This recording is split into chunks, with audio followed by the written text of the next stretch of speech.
Arestado ang isang armadong suspek at nasamsam ang mga baril at halos 200,000 pesos na halaga ng hinihinalang shabu sa isinagawang pagpapatupad ng search warrant ng Nueva Ecija Police Provincial Office o NEPO sa lungsod ng Cabanatuan noong gabi ng April 21, 2026. Batay sa ulat na isinumiti kay Police Colonel Richie R. Claraval, Provincial Director ng NEPO, bandang alas 9:30 ng gabi na magsagawa ng operasyon ang mga tauhan ng Cabanatuan City Police Station sa tahanan ng suspek, isang 35 anyos na lalaking vendor at residente ng Barangay San Roque Sur. Sa isinagawang paghahalughog, nakumpiska ang isang kalibre 45 na Caspian pistol na may isang magazine at 4 na bala, isang kalibre 22 na Colt revolver na may 17 bala at isang piraso ng bala ng kalibre 5.56. Bukod dito, na-recover din mula sa kustudiya ng suspek ang 3 heat shield transparent plastic sachet na naglalaman ng hinihinalang shabu na may timbang na humigit kumulang 28.1 gramo at tinatingan nagkakahalaga ng 191,080 pesos. Ang suspek ay kasalukuyang nasa kustudiya ng pulisya at mahaharap sa kasong paglabag sa Republic Act 10591 o Comprehensive Firearms and Ammunition Regulation Act at Republic Act 9165 o Comprehensive Dangerous Drugs Act of 2002. Ayon kay Police Colonel Claraval, patuloy nilang paiigtingin ang aplikasyon at mahigpit na pagpapatupad ng mga search warrant upang epektibong masugpo ang paglaganap ng ilegal na baril at ilegal na droga sa lalawigan. Pinalawak ang akses ng mga residente sa libreng mahahalagang gamot kasunod ng formal na paglulunsad ng Philippine Health Insurance Corporation o PhilHealth ng Guaranteed and Accessible Medication for Outpatient Treatment o Gamot Program sa lungsod ng Cabanatuan. Sa ilalim ng programa, maaaring makakuha ang mga miyembro ng PhilHealth ng hanggang 20,000 pesos halaga ng libreng gamot kada taon. Ang mga ito ay irireseta sa mga yakap accredited clinics at kukunin sa PhilHealth accredited pharmacies na kabilang sa gamot program.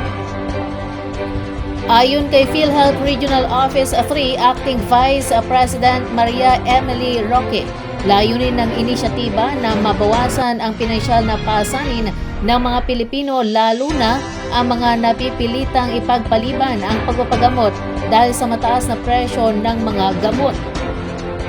Hinimok niya ang publiko na magpakonsulta sa mga yakap accredited clinics upang makakuha ng reseta tuluyang mapakinabangan ang benepisyo ng programa, kabilang ang taon ng 20,000 pesos libreng gamot.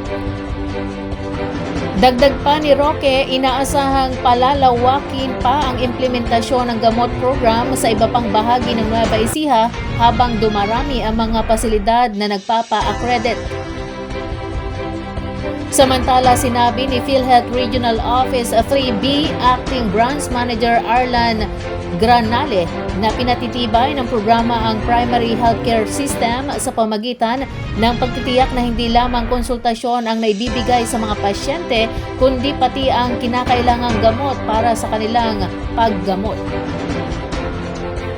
Binigyang din niya na maaaring makinabang sa programa ang lahat ng Pilipino, may contribution man o wala, basta't sila ay mamamayan ng bansa. Ipiliwanag ni Granale na kinakailangang magtungo muna ang pasyente sa isang yakap accredited center para sa konsultasyon at reseta bago i-refer sa partner pharmacy kung saan makukuha ang mga gamot. Lahat ng gamot na sakop ng programa ay sumusunod sa generic drug policy at makukuha sa mga akreditadong butika, pampubliko man o pribado. Sa kasalukuyan, may 18 yakap accredited clinics at 6 na PhilHealth accredited pharmacies sa Cabanatuan City na kalahok sa programa. Nagpahayag naman ng suporta si Cabanatuan City Mayor Micah Elizabeth Vergara na nagsabing malaking tulong ang programa sa mga residente dahil hindi na nila kailangang mamili kung pagkain o gamot ang uunahin. Ayon sa alkalde, patuloy pang palalawakin ng pamahalang lungsod ang bilang ng mga akreditadong pasilidad kabilang ang mga health center sa pamagitan ng pagkuha ng mga pharmacies upang mas epektibong maipatupad ang programa. Para sa mga benepisyaryo tulad ni Vilma Padilla, 58 anyos na empleyado ng gobyerno, malaking ginhawa ang dulot ng gamot program lalo na sa mga may iniindang karamdaman na nangangailangan ng tuloy-tuloy na gamutan. Aniya dati ay kalahati lamang ng kanyang mga reseta ang kanyang nabibili dahil sa kakulangan sa kita. Ngunit ngayon ay hindi na niya kailangang mag-alala sa gastusin sa gamot. Umaasa rin si Padilla na mas marami pang Pilipino ang makakaalam at makikinabang sa naturang programa. Nagpasalamat naman ang PhilHealth sa pamahalang lungsod ng Cabanatuan at sa mga partner pharmacies sa kanilang suporta kasabay ng pagpapatibay ng kanilang layunin na matiyak na ang bawat Pilipino ay may akses sa dekalidad at abot kayang serbisyong pangkalusugan.